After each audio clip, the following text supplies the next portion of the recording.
Donc bonjour tout le monde, je suis avec David Lopez, directeur du segment électrification à NXP Semiconductor Toulouse. Je suis David Namour, stratégiste digital marketing à NXP.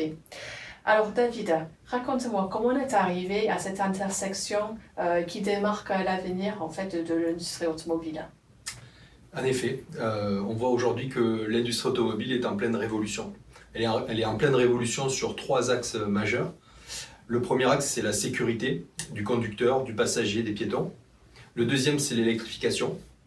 Et le troisième, c'est le développement de nouveaux services liés à la connectivité du véhicule. Donc pour parler de la partie, on va dire, protection, sécurité, force est de constater que 1,3 million de personnes meurent chaque année sur les routes, globalement, et autour de 50 millions de blessés. Donc travailler sur ce sujet-là est une priorité numéro 1 chez NXP. Ça se traduit comment? Ça se traduit par des systèmes qui vont aider le conducteur à prendre des décisions.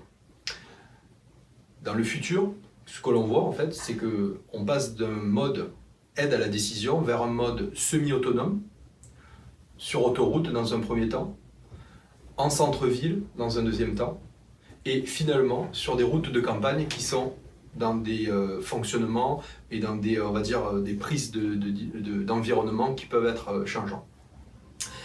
Et ces systèmes-là ont besoin de technologie et c'est un des sujets sur lesquels aujourd'hui NXP est positionné, sachant que d'ici 5 à 10 ans, 60% des véhicules seront équipés de ce genre de technologie.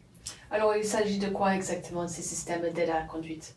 Alors, les systèmes d'aide à la conduite, je vais faire une analogie en fait à une personne dans un environnement, une personne, un individu. De quoi j'ai besoin? J'ai besoin de mesurer mon environnement, de détecter. J'ai besoin de décider et après j'ai besoin d'agir. Je pars en courant ou je m'arrête ou je change de voie. Un véhicule, c'est la même chose. Il a besoin de capteurs, il a besoin de processeurs pour décider et il a besoin de moyens d'agir sur les freins, sur l'accélération ou autre. Et sur le site de Toulouse en particulier, on développe les nouvelles générations de radars. Donc les capteurs, c'est un des moyens donc, de détecter. Il y a 3 types de radars. Il y a 3 types de capteurs, excusez-moi. Radar, caméra et lidar. Les caméras ont du mal, dans certains cas, à cause de la luminosité, à cause du contraste qui n'est pas forcément toujours approprié, pour prendre des décisions. Donc ces caméras-là qui détectent les objets ont besoin d'éléments, on va dire, complémentaires pour prendre une décision. Et le radar en fait partie. Et donc, qu'est-ce qu'on fait sur Toulouse? On développe les nouvelles générations de radars, et en particulier, comme on parle des tendances et du futur, les futures générations de radars seront à base de ce qu'on appelle imaging radar, donc des radars d'image qui vont permettre en fait de détecter à 2 piétons, dissocier chaque piéton, un est à vélo, l'autre est à pied, quelle est leur vitesse relative. Quand est-ce s'il y a un impact, ça va se produire pour qu'on prenne les bonnes décisions et éviter l'impact. Ça fait partie, je dirais, aujourd'hui, de toute cette tendance de fond sur l'intégration de la technologie au sein du véhicule pour protéger l'homme dans la société.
C'est impressionnant ce que l'on peut voir.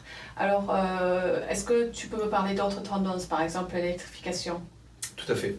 Donc l'électrification, c'est le deuxième pilier et de notre stratégie, mais aussi, on va dire, de l'automobile en général, avec un objectif sociétal d'une conduite éco-responsable et avec l'objectif qui est affiché de zéro émission. Donc en fait, on voit qu'à d'ici 10 ans, la moitié du parc automobile sera équipé de technologies soit start-stop, 48 volts, soit hybride, soit totalement électrique. Donc en fait, le marché aujourd'hui est confronté à de nombreux défis. Premièrement, c'est l'acceptance de la technologie. Donc transitionner, c'est son prix. C'est pour cela que les constructeurs développent des plateformes pour augmenter la capacité de production et faire réduire les prix.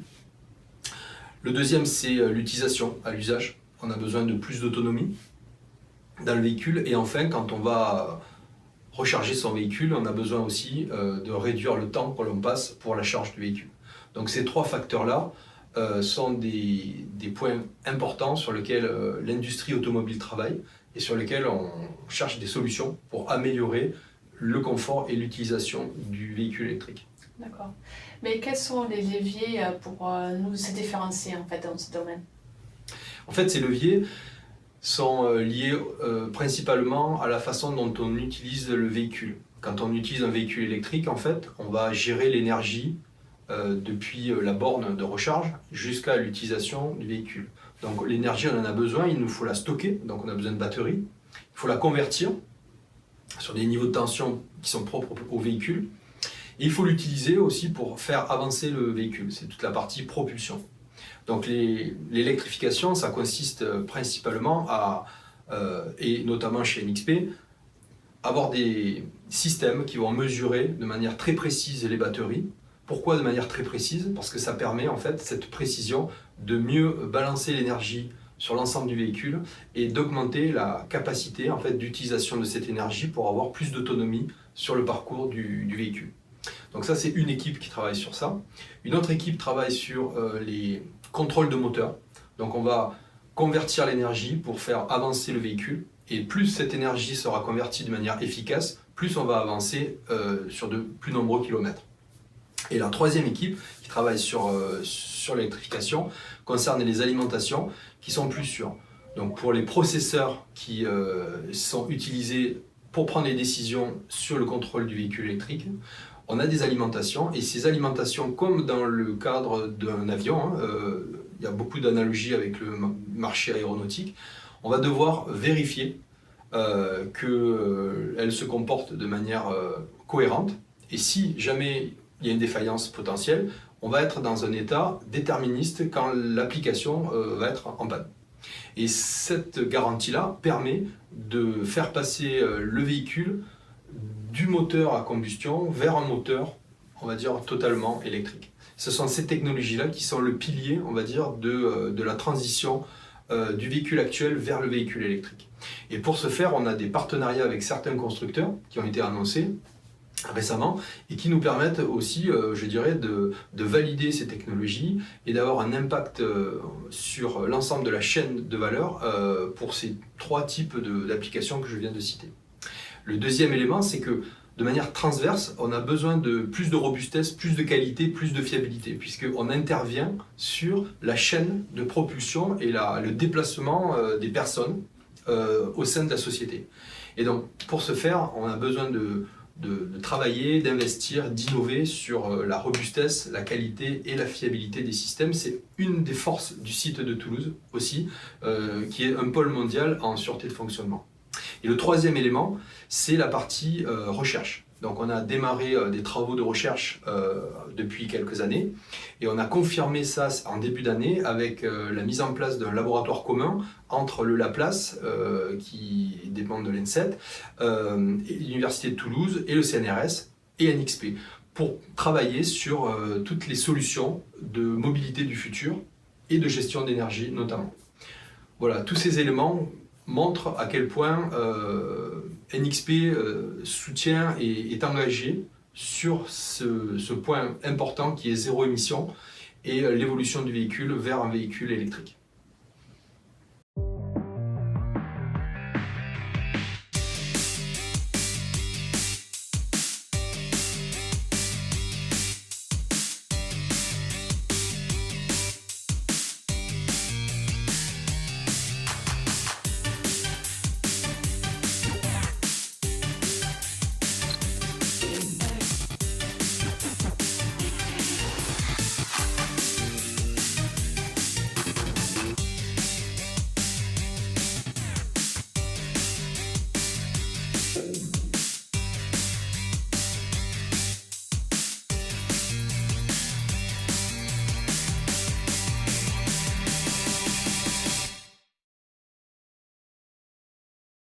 Alors, NXP explique l'importance de la sécurité et de la sûreté de fonction.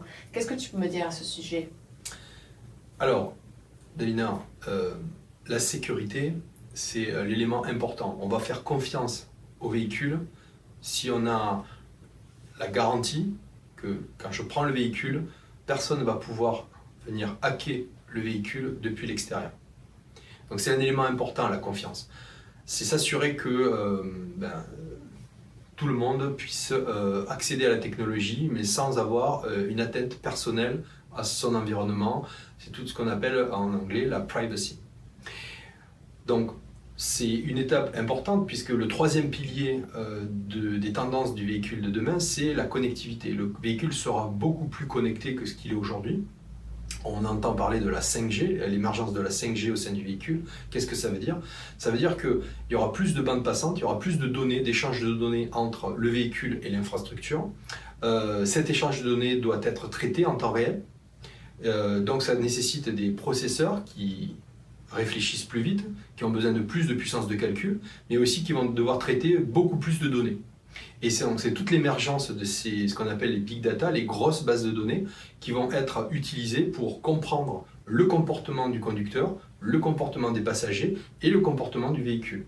Et donc à ce sujet, NXP investit sur l'intelligence artificielle, et notamment dans le programme régional ANITI et national, où on développe des stratégies, on va dire logicielles, et des stratégies matérielles, hardware, pour améliorer la prise de décision et utiliser ces données à des fins, on va dire, d'aide à la décision, voire de nouveaux services qui vont émerger. Et en particulier, récemment, NXP a annoncé son accord avec Amazon qui, sur des thématiques liées à cette intelligence artificielle et à l'utilisation des algorithmes qui permettent, on va dire, d'ouvrir de nouveaux marchés et d'ouvrir de nouvelles dimensions sur le véhicule connecté, le véhicule du futur. Donc tout ceci n'est possible qu'avec des barrières, comme les châteaux forts à l'époque. On a besoin de barrières, et ces barrières, c'est la sécurité. Ce sont des barrières logicielles, mais aussi des barrières hardware, qui permettent en fait de protéger l'accès de l'extérieur vers les données. Et NXP, qui est un leader mondial dans les cartes à puce pour le domaine bancaire, a permis d'utiliser son savoir-faire au service de cette sécurité pour verrouiller en fait l'accès au véhicule. Et tout ceci en fait réunis ensemble donne une nouvelle dimension au véhicule du futur. C'est un véhicule connecté. Et je terminerai par le fait que on vient de voir trois tendances. La première tendance, c'est s'assurer que quand on se déplace dans la société, on va avoir le moins de risques possible à se déplacer, donc aide à la décision pour protéger le conducteur, le passager et les piétons. Une deuxième tendance très lourde et très forte qui est l'électrification, pour minimiser l'impact du véhicule sur l'impact carbone, en fait, être éco-responsable. Et enfin, le troisième qui est le véhicule connecté, avec un véhicule qui va nous ouvrir de nouveaux services, mais on ne pourra ouvrir ces nouveaux services que si le consommateur a confiance dans le véhicule et dans la voiture. Donc voilà, c'était les trois dimensions et les trois tendances que l'on peut voir aujourd'hui sur le véhicule du futur. Merci beaucoup, David. Avec plaisir. Bonne journée.